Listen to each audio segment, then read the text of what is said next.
নিমখ দিছোঁ ইয়াতে অকল দেই, আৰু একো দিয়া নাই। এতিয়া সেইখন কেৰাহীতে তেল দিয়া নাই দেখিছে, ডাইৰেক্ট মাংসখিনি দি দিছোঁ। এতিয়া নিমখ অকণমান দি ঢাকি ৰাখিম। নিমখ এতিয়া আৰু বেলেগ একো নিদিওঁ, এইখিনিতে ঢাকি ৰাখিম।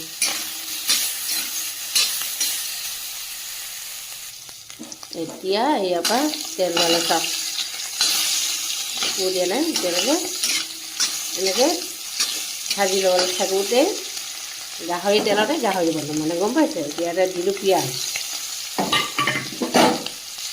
পিঁয়াজ দিয়াৰ পাছত আদা নহৰু থেতেলিয়াই লৈছিলোঁ, খুন্দি ল'লে হ'ল, একদম প্লেন কৰিব নালাগে।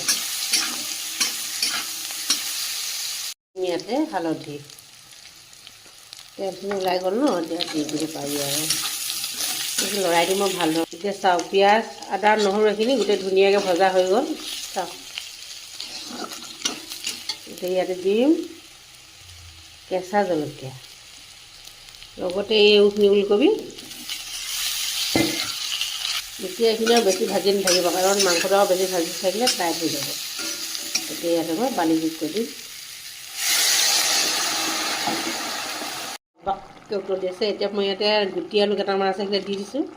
আপোনালোকে আলু বেয়া পালে আলু নিদিবও পাৰে, মোৰ অলপ ভাল লাগে আৰু গুটি আলুৰ লগত খাই, সেইকাৰণে গুটি আলু আছে যেতিয়া মই দি দিলোঁ। গুটি আলু মানে কি, আমি গাঁৱত এইটো ফুল আলু বুলি কওঁ দেই।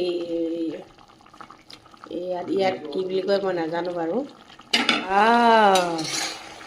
ওলকবি সিজিয়ে গ'ল দেই। এইয়া ওলকবি সিজি গ'ল।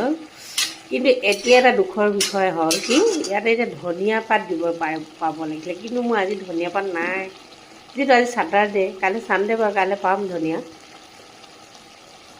শেষত মানে ধনিয়া দি দিব নমাবৰ সময়ত, তাৰপিছত খাব আৰু দেই, কি ক'ম আৰু, কেনেকুৱা যে টেষ্টি হয় আৰু। যিসকলে গাহৰি খায় তেওঁলোকৰ লোভ লাগিছেনে?